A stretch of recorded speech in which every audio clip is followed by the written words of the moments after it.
games for health, games for research, and games for training. And I was going to introduce them, but you know what? It's just better that they can say what I'm saying. So we're going to start right here. My name is Rhys Ozeroff. I spent 7 years in the AAA industry working for companies like BioWare and Relic, making stuff like Mass Effect, Space Marine, things like that. When I came back to Edmonton, I came to a company, and our company is Serious Labs. We started out, they only had simulation and some like online training programs and no games at all. And since then, we've moved on to virtually all of our products feature games in order to train people. And essentially the purpose of the company is to produce products that train blue-collar workers. So people in mining, construction, oil and gas, stuff like that. I'm Dr. Kumaran. I'm a neonatologist who takes care of newborn babies and work in a newborn intensive care unit in Edmonton. I'm a newbie to games, and we train residents and fellows and medical students how to resuscitate babies. That means how to help them breathe, basically, when they're born. And one of the ideas was, we offer simulations and, supervised practice, training. But one of the ideas was we find that they lose their skills very quickly because, they rotate through various disciplines, and then, during a 4-hour period during your training, 4-year period during their training, they just lose their skills. So one of the ideas was if we could come up with a serious game which they could use to practice, then whether they would retain their skills better. That's the idea. We approach computer science department. We've been collaborating with Vadim and the students. And that's how it came about. We are right now, I think we've come up with a game called Retain. Please go out and play the game, and I think I'm here to just kind of share our experience and what the future holds for that. Hi, I'm Vadim Bulitko. I'm professor of computer science here on campus. I started working in serious games and my graduate school back in 1996. And since then, I've been working in various projects in the United States and in Canada. More recently, we've been using games for research, in particular, looking at how shaping narrative or story in games dynamically, how that affects people's emotions and so on. And also, even more recently, I've been working with Kumaran on Retain, the serious game for medical neonatal resuscitation training. Hi, I'm Rhys Jones. I'm the CTO and co-founder at TeachMe Inc. My background is, for the past 10 years, we've been in casual gaming. With my partner, we created some casual gaming sites, including addictinggames.com, girlgames.com, wordgames.com, a bunch of niche gaming sites, which we sold to larger entities in about the mid-2000s. In the last 2 years, we've wanted to turn our experience in casual gaming into educational gaming. So we've produced a site, mathgames.com, and our latest app in the iOS and Android store is Math Smash Animal Rescue. And we're making math games currently for pre-K to grade 12. That's what we're doing. I'm Mike Cimolini. I'm the Technology Integration Lead at the Glenrose Rehabilitation Hospital. My background is CS here from the university, working in the Human-Computer Interactions labs. So my background, what I do at the hospital is we do rehabilitation. We're looking at where games fit in, where technology fits into the rehabilitation space. So we do a lot of in-house development. We do a lot of development through partnerships with the university, with NATE, with private companies. Looking at how we can make therapy a little bit more fun, a little bit more engaging, how we can pull more information out of that therapy, really see where our patients are doing well, where they might not be doing well, how we can get them a lot more engaged, how we can send things home with them, get them doing their home care programs, and we've kind of settled on games as the way to do that. Thanks, everyone. Okay, I'm actually going to jump down this question sheet a little bit. Sorry for anyone who may have memorized those answers in order. But I want to start with the question of why do you feel games are important for your respective area? So whether it's education or healthcare or research training, what led you to using games over choosing some other technique to pass on that knowledge? Whoever wants to start, go for it. So maybe I'll start. So we recently had a project with Department of Psychology here where they were interested in studying how people hide and seek objects. So if I give you keys and say, go hide it somewhere in this room, can we predict what are the popular hiding locations or what are your patterns moving around? So they actually they didn't care about games. They wanted to study it overall. And of course, what games give you, they give you the ability to manipulate the environment much more easily than you could do in physical reality. So you can go grab, say, Valve's source engine, as we did, and build a level there and have them hide and seek. So the first study we did, we verified that the patterns are very similar in virtual reality using Valve's engine source and physical reality. Once we verified that, after that, we basically only used the games because, again, we could track the position of a person in the room 10 times a second very easily within the game engine. Tracking their position in a large room 10 times a second in physical reality, in the physical room, is much harder. Reorganizing room, physical room, means moving around furniture and so on. How about moving walls? That's not even possible easily.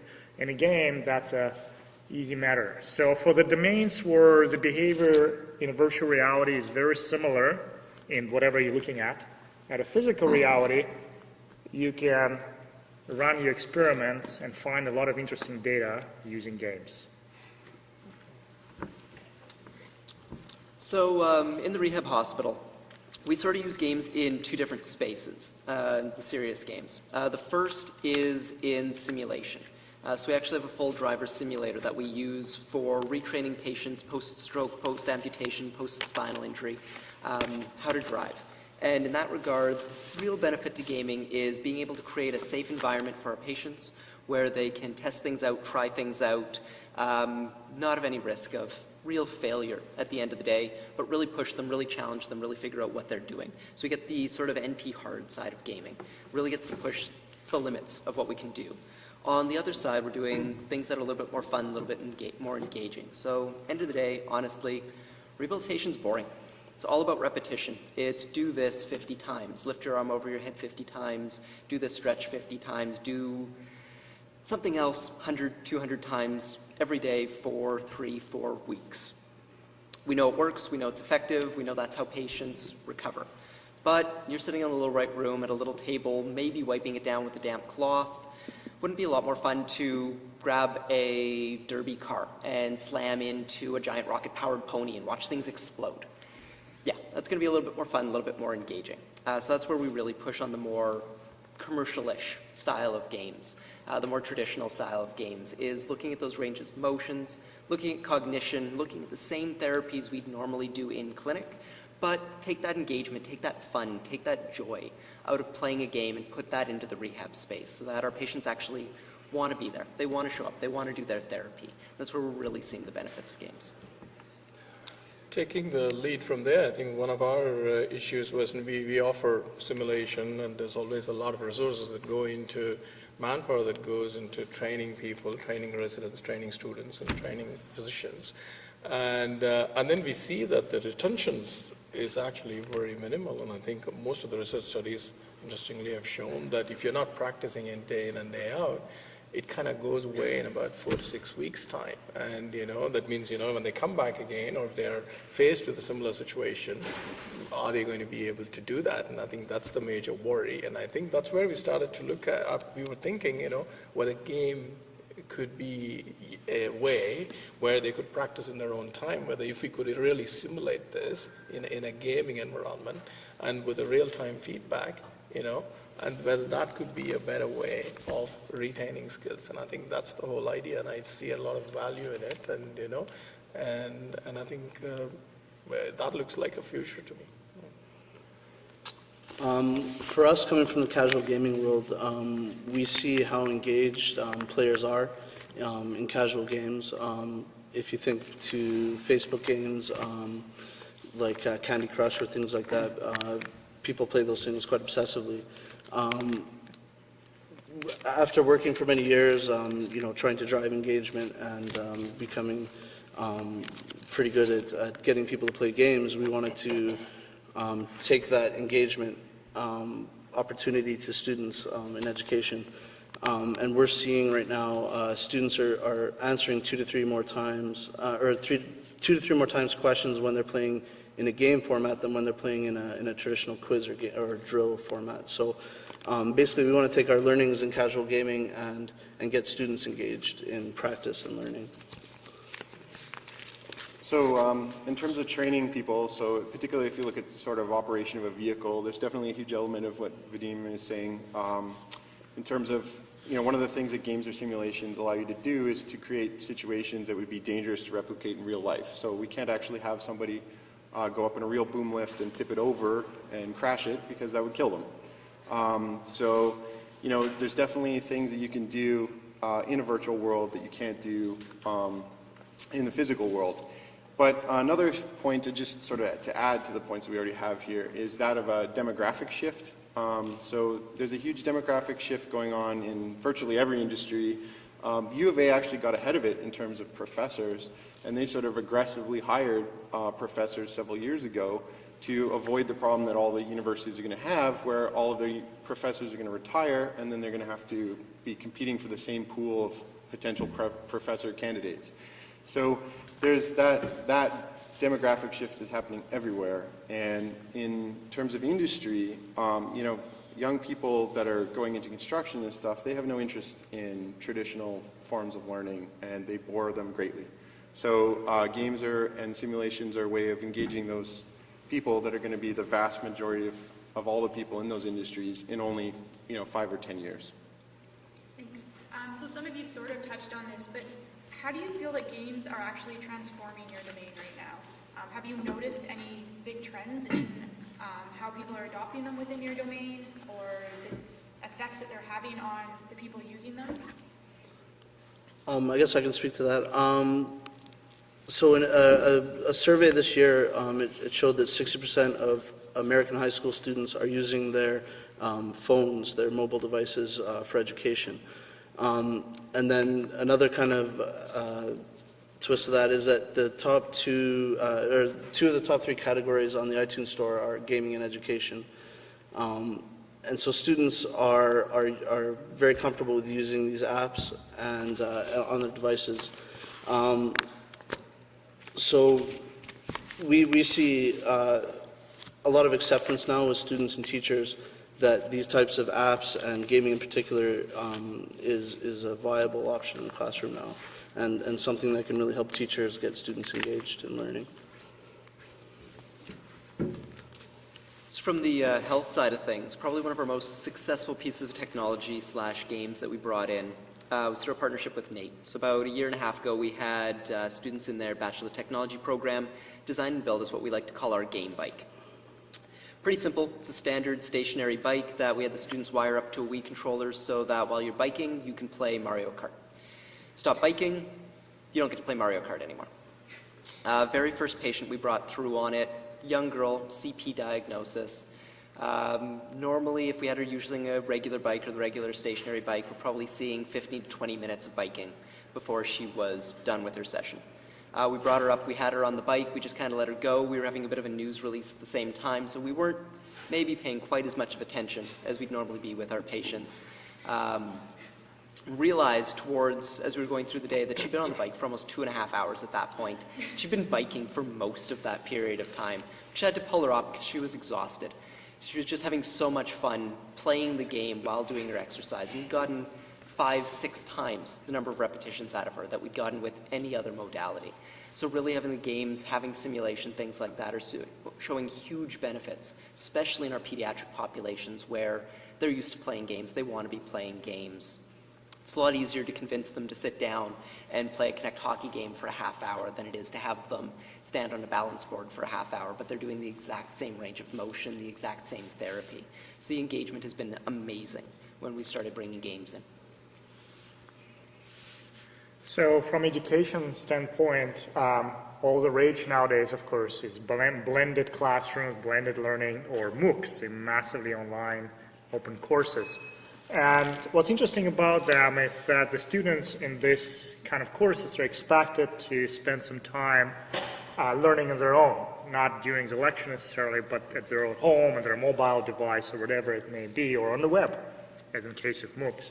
And then the question is, what will keep them engaged, right? So you have certain material to cover, but how do you know they actually engage, especially when there's so many competing stimuli? They can just go on Facebook or watch a show on Netflix or whatever else.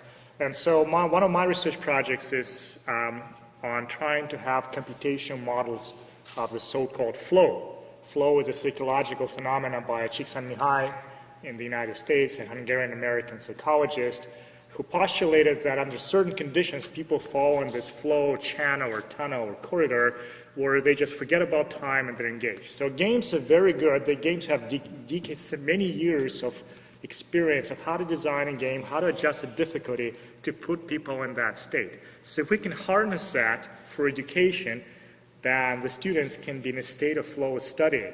And just like he said, they'll forget about time and they're just having fun, learning new material. And so that'll be great. I think going by, I think it's very early days, and I think games are out there, and I think, as Vadim says, and people are using games for students. But I think in medical resident teaching, and I think it's not being used, but it's used in a different way, I feel, right? For example, people do MCQs, and that's what I think the future is going to be, I'm hoping, is can you make it interesting with real-time feedback? And I think, there's this concept of mirror neurons, which they say that if you see something happening in action, there is a mirror neuron inside you which kind of simulates it. And that's the whole concept of simulation and how you learn looking at simulation. The question is, game, you add the fun part of it with the real-time feedback, so maybe and I think, and that's the way to go, is what I feel. But I think it's in surgical fields, they use a lot of simulation and virtual reality, but the question is whether if you can make it in a game with a fun element added to it, whether that will be more engaging. And I think that is an area which is waiting to explode, in my opinion, and for the future. Yeah, I guess in the short term, in terms of training, I think that games transform things because they allow you to teach concepts that are difficult to teach in other media. So, games are sort of like this do anything medium. We can put a book in a game. We can put a movie in a game. But to me, that's a very poor usage of a game, and I don't really agree with it. So with games, it's like I'm more interested in the things that can't be done well in other media, which tend to be things with complex dynamics. So if you think about how, I don't know, maybe you might take an economics class, I would argue that traditional economics class is a terrible way of learning how economics works. You're looking at two-dimensional static graphs, and you're trying to understand what's basically a multivariate, constantly changing thing affected by people's, emotions and actions. So those are ideal applications for games. So in sort of our training area, there might be something like the concept of center of gravity, which is very important to intuitively understand so that you don't put a vehicle in a dangerous position. And I can tell you from working from lots of people that have even taken university level physics that, they don't necessarily have a good practical grasp of that concept. And a very simple sort of game that allows you to move some things around and see the effect on the center of gravity is tremendously effective and really easy to make. So that's a short-term transformation for our domain. Long-term, I'd like to see VR games hopefully remove the need for trainees to go to training sites. So that's a big problem, like if you're up in Fort McMurray or something like that, you always have to go to these big locations, get your training, and then go back and do your work. It's like that's just inefficient, a waste of people's time. So ideally, we'd like to do something like maybe send out Oculus Rifts and have them take their training on site and be effective immediately. Thanks. That transitions well into another question here on the list about with the growing popularity of things like the Oculus Rift and all these augmented virtual reality tools. How do you sort of see them influencing your areas? And so I guess we've already kind of got an answer from Chris, but I'm wondering about any of the others if they have. I'll take another stab at it later, but go ahead. Anyone else have anything? So I'm actually more excited about Microsoft HoloLens, which is augmented reality, and so in particular for game design. So if we're designing a game for neonatal resuscitation, right? So you can actually be in a physical space, an intensive care unit, when it's not occupied, when it's actually available. And you can have a holographic baby projected on the operating table, and you can perform all the actions so you can track your hands and so on. But the baby is not real, right? So the baby is holographic, and therefore there is no risk at experimenting and going through the procedure and so on. Of course, that could also be done with Oculus Rift. You would just have to recreate the rest of the operating room in virtual reality as well. And also, I teach a class, Compute 250, on games, which where students build games. And so one of the interesting things would be to use this augmented or virtual reality setups to design levels in the game. Right? So right now you're using keyboard or mouse or controller to have maybe terrain brush to design, or maybe you're dragging parts. So the standard techniques of 3D modeling and so on. If you can do it sort of Minority Report style with Tom Cruise just moving things around, maybe that'll be more engaging. Who knows? I don't know, but that's speculation that it may be more fun. You know what, I like what Vadim is saying, and I think possibly because that's what we face day in and out. For example, one of the things that we do in neonatal resuscitation is you have to intubate a baby. That means you have to put a tube down the baby's windpipe. Now, babies come in all sizes and all shapes, and especially, and it's a stressful environment. And when we trained, I know Kumaran media is here. It used to be see one, do one, teach one. That doesn't make the cut anymore, right? So you need to train them, and you need to train under different situations. And how do you do it? And of course, all of them get supervised various amount of time before they are allowed to do it on their own. But I think if you're thinking about a virtual reality, kind of, can you simulate, can you create different pressure points? Or, for example, a baby who's only 500 grams, when you put the laryngoscope in, and how is it going to feel? Can we create that? That way you get to practice that in a virtual VR environment, and whether that would make you better skilled at it. I don't think that's been done. That's a fascinating idea. I guess virtual reality for us and augmented reality, it isn't really in the casual gaming field at this point, but I think, there's lots of interesting opportunities, and I guess imagination is a limit on the kind of games we can create once we have those kind of technologies in wide use. So at the Glenrose, we've looked at VR a couple of times. The technology is just not quite there yet for general use. There's still a lot of issues with motion sickness, things like that from the technology, which once you've already got someone that isn't quite the most stable in the world, you don't want to really sort of take their worldview out of things. On the AR side, though, we are really excited with HoloLens and things like that Microsoft are working on, not just as a treatment tool, but also as an assessment tool. So to be able to see in sort of real time where your patient's joints are, how they're moving, what their range of motions, what their angles are, be able to get a lot of that extra sort of feedback that our older therapists, they've got a lot of experience working with those sort of things. They intuitively sort of know. Our younger therapists that are just coming out of school, it's a skill that's going to take them years to get. But most of our other therapists are going to be retired by that time with the baby boom and things like that. So being able to bring technology and really change the way we do our work, the way we do our work flows, we see a lot of possibilities and a lot of potential there. So in terms of AR and VR, sorry, I just have to say this now because I'm in disagreement with pretty much everyone here and Trent. So in my opinion, what you have is the AR is on the rising edge of the hype cycle. So everyone's really excited about AR because we haven't seen AR actually do anything. And VR is kind of on the downside of the trough of disillusionment, right? Where it's like we actually have them in our hands now. They're not as great as they were hyped to be a few years ago, so we're like, oh, it's crap, it's not going to do anything. I completely disagree. VR is much closer to being practical, and personally, if I had a great VR idea and I was making an independent game, I would suggest you make it in VR, because when you're an indie, what you want to do is you want to hit the leading edge of new technology, because that's your greatest chance of having a huge hit. So I would be making VR games right now, because I can tell you from working with all of the AR and VR stuff, so we've tried multiple different models of it. I've seen it at all kinds of conferences, GDC, Unite, all kinds of different places. I've tried all those displays. VR is much closer to being practical than AR. And we've even at our company made an AR product for like a mechanics, sort of like a little bit similar to diagnosis, except diagnosis of an engine.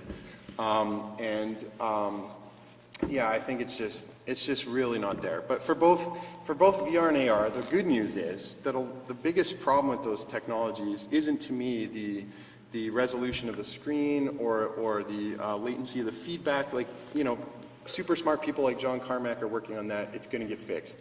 The difficult problem is the UI. So when you look back at other disruptive technologies like for example, iOS and phones and tablets, you know, initially people come to those new platforms and they want to do all of the same things that they did before. So they're like, well, we'll just put a shooter on there with really crappy joystick controls, and you know, that's all we'll do. And it takes several years for people to sort of be like, well, how can we really use the touchscreen in a way that's different than mouse and keyboard? Like, we don't want to put mouse and keyboard onto a touchscreen because it sucks. So it's like, that's when you get sort of things like, you know, Angry Birds and stuff like that. And I think that's when you sort of like reach the potential. So I think VR and AR, the big question for both of them, and it's closely related, is how do we make the interface usable? Because both of them have the problem of like, how are we tracking motions? How is it accurate? You know, how can that feedback be really fast? So I think that's the key problem facing both of them, and at least we can share those advances. Thanks. Good answer. I'm going to ask him a couple more questions, but if you guys have any questions, start thinking about them, because then I'm going to turn it over to you guys to ask anything you have if you want to know. So for my last two questions that I'm going to ask, the first one is, all of you guys are targeting very specific populations, whether you have people you're training on in a specific scenario or people learning math in the K-12. How do you think serious games are going to, or will they affect sort of just the general population, people who aren't being specifically targeted because they need to learn a new machine or they need to figure out math?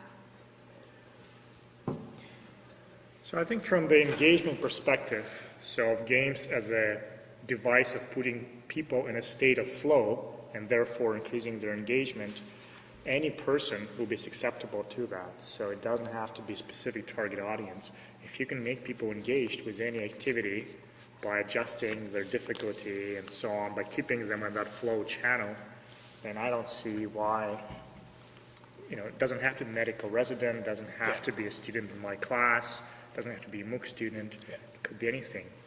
Actually, we are doing the training game for the medical students, but I think we also offer training for basic life support. There could be a variation of this, right?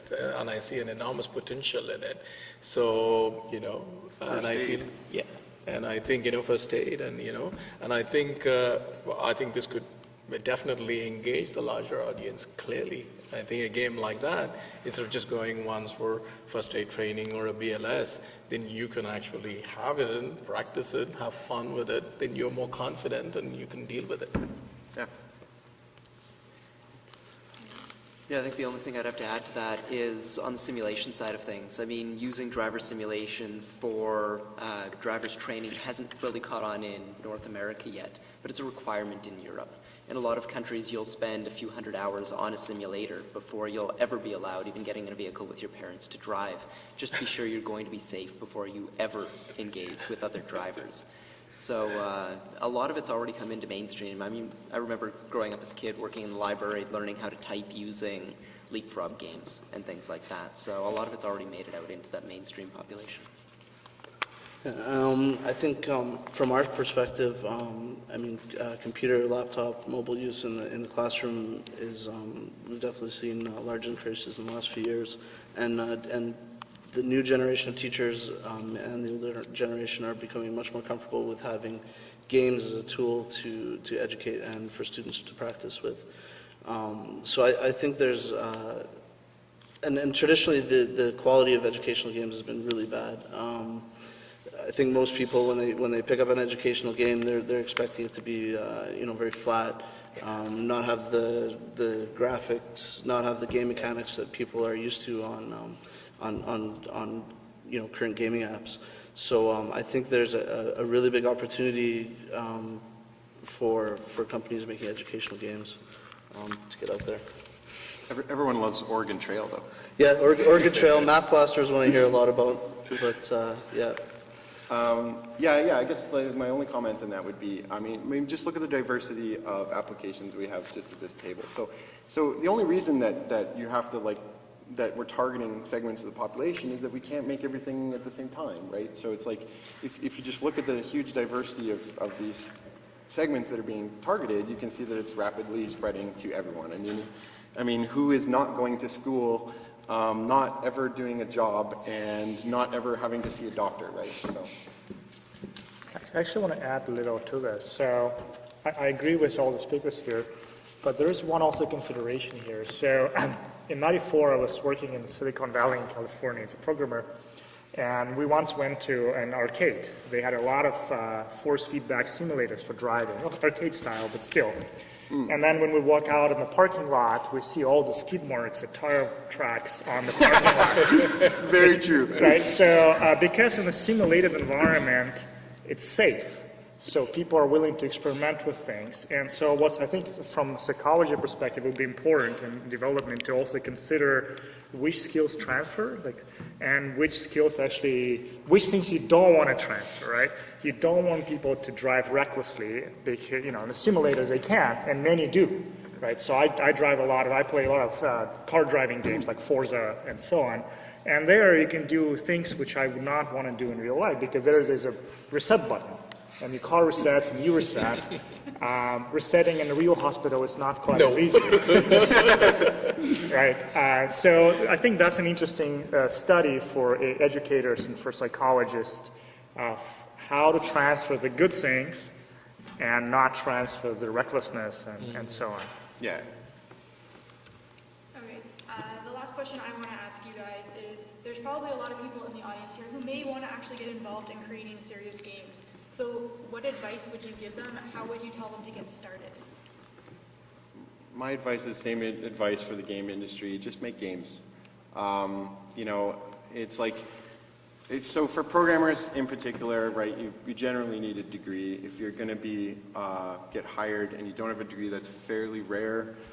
Some of the other disciplines like design and art might get away with that, but very, very rare unless you have very strong stuff. But, it's like in both serious games and traditional games, I think you make games because you love making games. So you have to prove that you love making games and that you're in the right industry.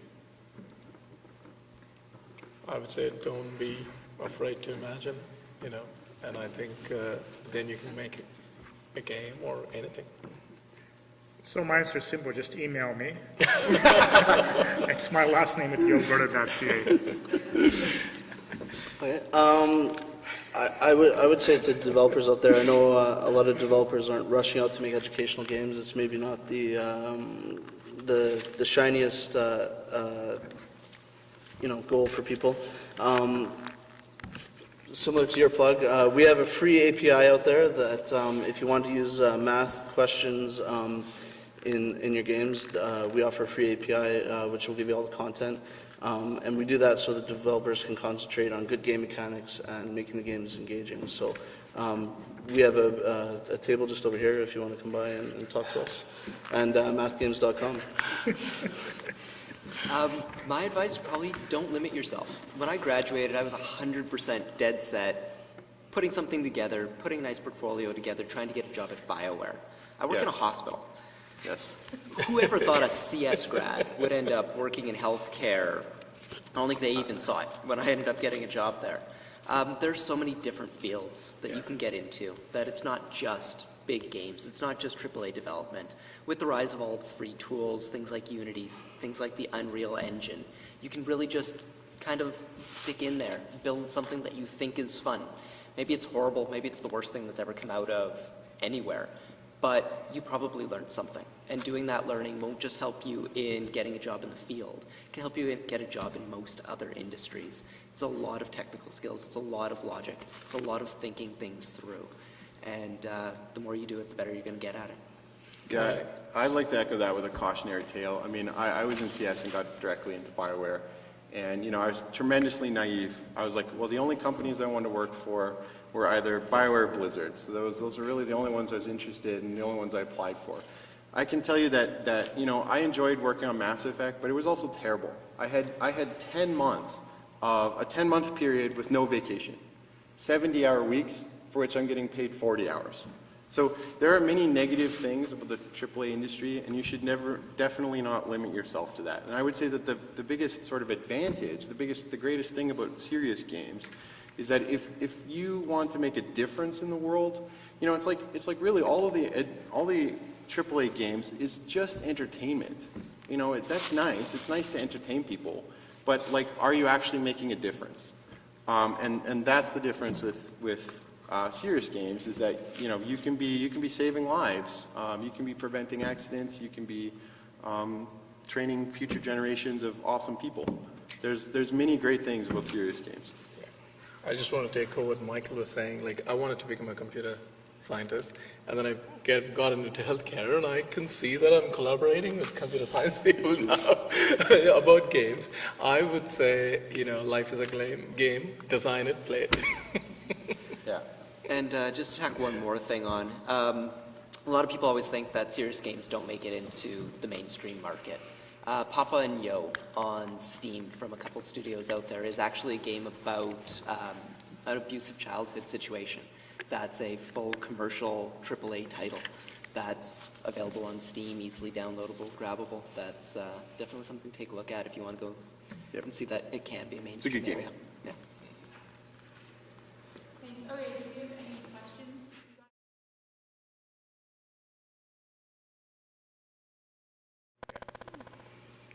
So I think that the great thing about using games for that is that there's a lot of things you can adjust, and some of it you can adjust dynamically as the player is playing. So if you can measure something about them, like their performance or any biometrics or whatever you can collect from that, you can use that to adjust. You can introduce additional stress or pull things back. Even commercial games do that. So for instance, Left 4 Dead, Valve's title, has a module inside which tries to figure out how tense a player is, and they modulate the zombie supply influx in the game. It's a zombie shooter, right? So they modulate the zombie influx to keep people on this sinusoidal up and down roller coaster of stress, right? But it doesn't have to be a roller coaster. It could be whatever you as a designer, as a game, or as a trainer, or as an educator, or whoever, or, you know, the doctor want it to be. So when Kumar and I are working on the medical game on the Retain, we're actually talking about how do you want to adjust the difficulty of neonatal resuscitation scenario so that it's the right level for trainee and however the right is defined, right? It may be a little bit above their skill to challenge them, maybe a little bit below, maybe in that flow channel.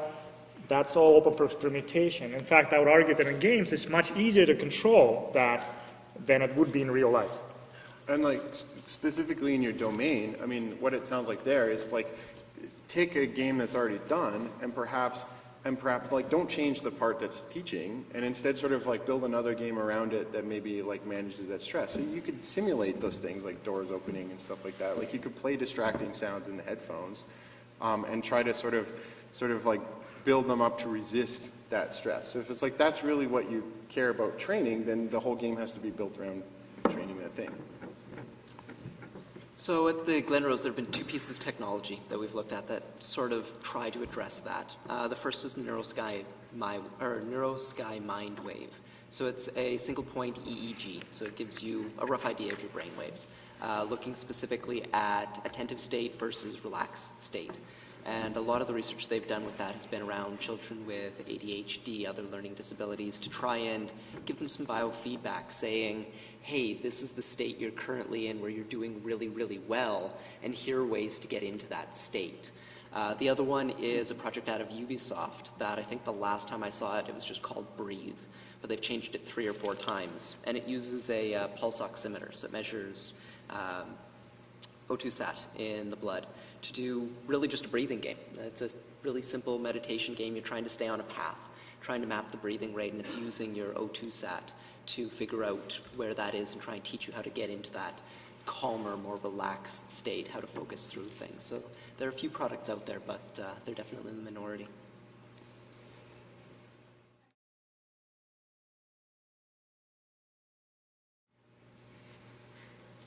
You know what? I think it's a mirror neurons, I would say. You know, you see something in action, possibly you're mirroring it, you're all the time simulating it, and maybe that's the way you learn. And I think, you know, I believe that. Yeah, I don't know how that would like necessarily happen naturally, but I guess I would sort of point at sort of like there's a whole cadre of games now that are kind of like weirdly on the line between games that are fun and games that are just simulations. So I don't know, you guys have seen like maybe like there's a truck driving simulator and like a construction simulator, and it's like I don't. Goat simulator. Yeah, well, okay, but Goat Simulator is just a joke. It's fun, but that's a joke. But yeah, so there's a number of these games where it's like, you know, I don't understand the appeal of driving a big rig truck, you know, 4 hours in the evening after I do my regular job. But so I don't know. You are sort of starting to see some of those things. So I guess there's a market for that. I think one of the big things is as more of the technology, more simulation, things like that starts to become more mainstream, that we might start to just sort of organically start to see some of that growth, people starting to take them a little bit more seriously. And as we're making the serious games a little bit more fun, a little bit more game-like, I think the real line between a serious game and a commercial game is going to blur a little bit more.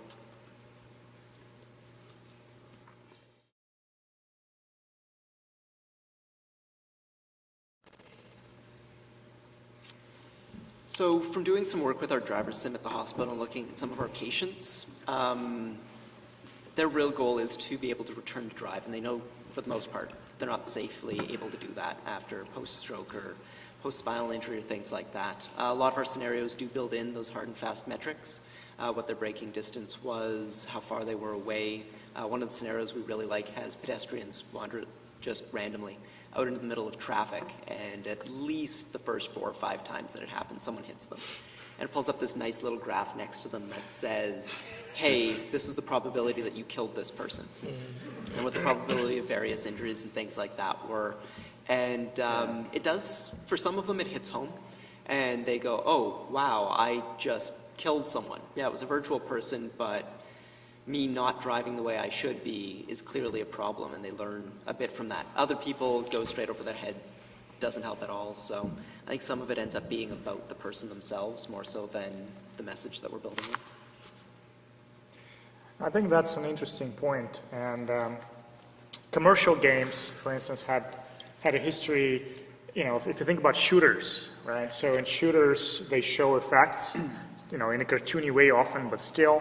And oftentimes that encourages people to do that. So think about all the brutalities in, say, Mortal Kombat and so on. But in some cases, it discourages people. So I'll give you 2 examples. One example is the airports and No Russian Mission in Call of Duty, right, where the death of civilians is depicted much more realistically than it normally depicted in a first-person shooter. And that was a very disturbing scene for many people. Right. Another example I want to give is a game that my students built, the Retain game, where there's neonatal resuscitation. And if you have a virtual baby in the game which you're trying to save, and if you do the wrong things, the baby dies. And all the players I've talked to got very intense about it, even though in many other games you kill lots and lots of virtual characters and nobody blinks an eye. So apparently there are differences, and I think there needs to be more studies done on what causes people to take those effects seriously, discourages reckless and violent behavior versus what encourages that. Take from what Vadim said, I think more studies need to be done, and I think that is something that we may have to take the next step and actually study what happens actually. You know, that'll be interesting to see. Yeah, but I do think it's, I don't know, I think it's really interesting because, you know, when Vadim was talking about the arcade, I totally could understand that, right? It's like you get out of a racing car and you're like, oh, I'm going to burn some donuts. But my understanding of, you know, like like really a lot of shooters are essentially murder simulators, like the Crazy Jack guy is always, accused the industry of. And yet it's obvious that people don't go out of those games and go into murdering sprees. So, and they have actually conducted some studies, and it appears to be, like what it seems to be is that most people have a very strong grasp on reality. They have a very strong grasp of when they are in a real world and when they're in a fake world, even when that fake world is extremely realistic. And so I think that, sometimes seeing some of those things actually discourages those activities. Like they haven't done enough research, and I agree they should do more research, but there's some studies that are currently indicating that if you play a lot of violent video games, you're actually less likely to do violent acts. It's like those people sort of like work that ugly part of them out of them a little bit, and then they don't take it to the real world. And it's like, I don't know. It's very interesting to me as well. Definitely needs more studies.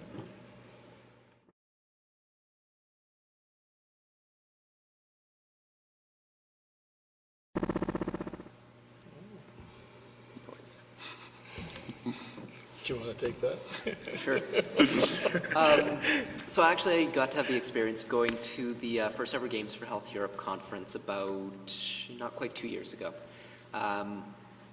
And in that space, we were looking a lot more outside of the phys med things. Just being that I'm at the rehab hospital, most of our stuff does focus on rehabilitation medicine, doing surgical simulation, things like that. But at that conference, it really expanded it out to a lot of other groups. So a lot more looking at, I think they had about 8 different groups there that were working on games to help people manage their diabetes.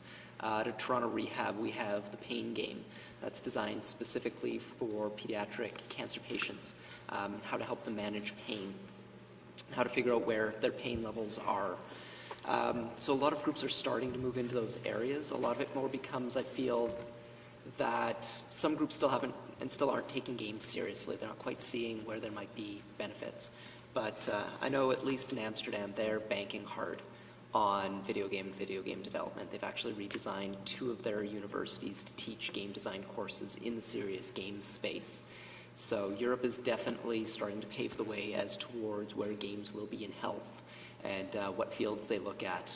Smoking cessation is another one. There's about 5 or 6 companies building mobile apps and other things to try and help with smoking cessation. So it's coming. It's just getting there slowly. It's a very interesting question, a very interesting idea though, right? Because right now I think most of the apps, even apps that are available, so I recently bought an app for blood pressure, and I think it's a mundane, you just wrap it up and then, you get your blood pressure and you monitor it.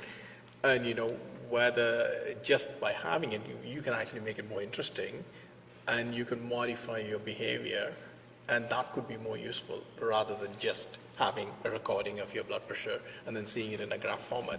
And I can see that it's a matter of imagination and then coming up with a simple game which could actually modify your behavior along with getting real-time feedback. And it's kind of gamification idea, right? Whether that, if it could happen for an organic disease, definitely there are depression scales out there, which you could actually, every day, and I think it encourages people to say, oh, what's your mood? And, and it's based on actually a proper scientifically designed scales. And even that, I can see a scope for gamification there, and I think which could help with your mental wellness. And I think that the potential is very much there. Whether we are tapping into it, I think possibly people are starting to look at it, and it's it's a fascinating new areas. Is what I can see. Yeah.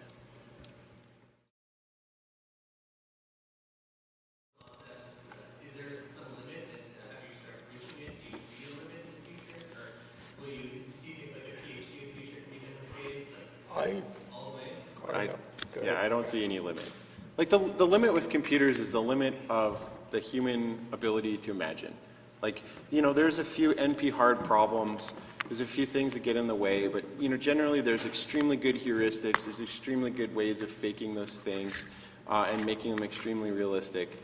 So it's like, that's why I became a programmer, right? It's because when you are a programmer, you work with thought stuff. It's like anything you can imagine, you can make. So I do not see real upper limit to games. And I think as far as educational gaming, like I said previously, they have traditionally had a bad rap. A lot of people think they're boring, kind of straightforward. So I think there's a lot of opportunity out there. Taking a lot of what's done in indie gaming with creativity and just unique ways to engage students and to practice and teach this kind of content. So I think it's really a green field for developers to get into and definitely change some attitudes from AAA to casual gaming to indie gaming. That educational and serious gaming is definitely something that can benefit everybody and is exciting to work in and rewarding to work in. I'm actually fascinated, and I feel there's an enormous amount of scope, because I feel right now the way we test residents, and I could actually think gaming can change it. For example, instead of going through and doing a multiple choice questionnaire at the end of your course, why not an immersive game? At the end of it, that will actually test your skills better, test your knowledge better. And you come out of it, look at your game score, you pass or you fail. I mean, I'm just saying, and I think that'll make it more interesting, interactive. A night on call could be a game, right?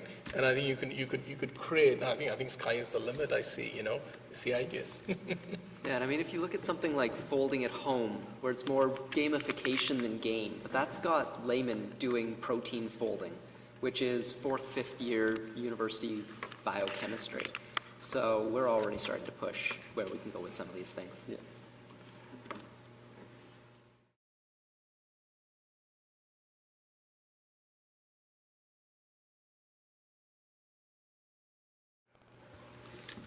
Absolutely. I think like I said earlier, when students are playing more questions in game, there's the practice makes perfect kind of idea, and we are seeing some efficacy with students improving their skills over time, over multiple play sessions in a game versus our traditional quiz format that we also have. So yeah, I think it's definitely you're learning while you're playing, and you don't necessarily realize in our case you're conditioning to quicker math responses, but I think it's just something that you learn as you play and you don't realize it, and that's what I think students like about it. I think that's a very good observation, because when I trained and I realized one of the ways, maybe sports psychology or even psychomotor skill training, it's all about, they do suggest that, keep playing it in your mind. For example, if I'm doing a procedure, I do a procedure and I learn to do a procedure, and then I keep playing it in my mind. And, and I think that's the technique that I used as a trainee. And then I got better and better, and I thought it worked for me. And I see this, instead of playing it in your mind, along with it, you play it in a game. And I feel I can see that, it kind of nicely flows into it. And I think that's why I think it's possibly going to be successful, or it is successful already. Yeah. Well, yeah, and I mean that kind of like visualization, that mental stimulation, it applies also to things like sports, right? It's like you mentally go through the process of lifting a really heavy weight or something just before you do it, and you will do better. So I think the interesting point, one of the interesting points with that is that going back to, I guess, maybe limitations and then what it is that we're training. I think an interesting point is that one of the limitations that we have as designers of serious games is our ability as designers to know what it is that we're teaching with a certain thing. So when you're trying to drill something relatively simple, that's fairly obvious. You're like, okay, well, I need to teach this thing, so I just repeat this thing a bunch of times and that'll work. But in a lot of, when you start sort of teaching higher level skills like driving or something like that, it's not nearly so obvious. It's like we put you in a driving simulator, your performance probably increases, but exactly what parameters of those things should we be tweaking so that you learn faster, or exactly which things should we be showing you so that you have less accidents? That's an extremely difficult problem, I think, and that's probably one of the, I guess, limiting factors on serious games right now. Is like, when somebody says about addiction, it's like, well, I don't even know where I would start in making a game about addiction. So it's like, it's kind of a limitation of our ability to create things, not a limitation of the medium. Yeah.